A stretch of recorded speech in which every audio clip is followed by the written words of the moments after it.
t'attends.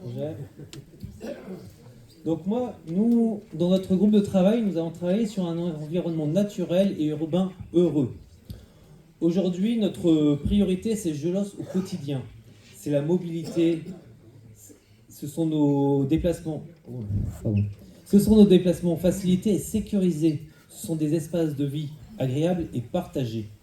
C'est un cadre qui prend pleinement en compte l'environnement. Les échanges menés avec vous, les habitants, ont fait émerger des attentes fortes et des constats clairs. C'est à partir de cette écoute que nous avons construit les propositions que je vais vous présenter.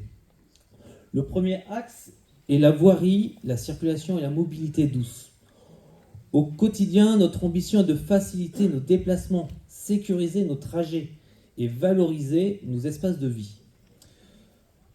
Pour y parvenir, nous allons élaborer un plan pluriannuel de réfection et d'entretien des voiries, pour les routes, les trottoirs, les éclairages, qui soient communiqués. Afin d'optimiser ces interventions, une coordination sera mise en place avec les opérateurs en charge des réseaux, que ce soit publics ou privés, ainsi qu'avec l'agglomération et d'autres structures publiques. La mobilité douce fera partie de ce plan, avec la réalisation d'une voie cyclable sécurisée entre le bourg et le hameau, et aussi une autre vers Jurançon, pour permettre par exemple aux collégiens d'aller à leur collège en toute sécurité. On a l'ambition d'entretenir et de valoriser les chemins de randonnée et de développer un parcours de promenade au cœur du village, avec notamment la création d'une voie piétonne de l'église à la plaine du Prado, via le parking et le paddock du Haras, et la reconstruction de la passerelle de la Villa Tournée, permettant de créer un accès direct du parc Beauchamp vers l'avenue de Gelos. Il nous faut repenser aussi la circulation piétonne et vélo sur la plaine du Prado, qui accueille de plus en plus de monde, et revoir en lien avec Idélis les dessertes au sein du bourg et du hameau.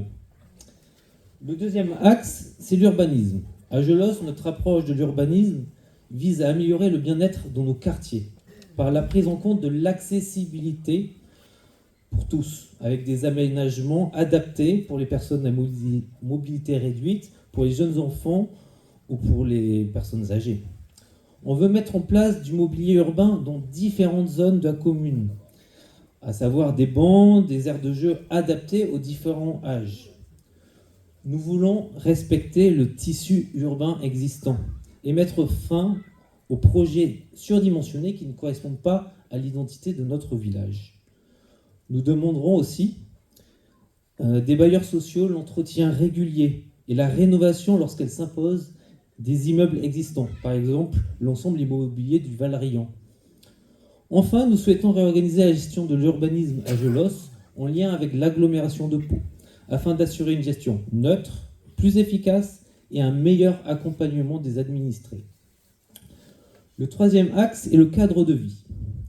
À Gelos, notre objectif est de préserver et améliorer notre cadre de vie, avec une valorisation et protection des îlots de fraîcheur, avec des parcours identifiés pour les relier, un entretien régulier des jardins partagés et améliorer leur accessibilité, des plantations adaptées de végétaux, dont notamment des arbres fruitiers, comme par exemple des figuiers, dans la continuité du plan climat de la communauté d'agglomération. On voudrait aussi développer et mettre en œuvre un plan de lutte contre les moustiques. Et enfin, soutenir les actions positives et participatives plutôt qu'aux campagnes stigmatisantes pour impliquer les habitants. À Gelos, l'objectif est simple. Un village sûr, agréable et respectueux de l'environnement.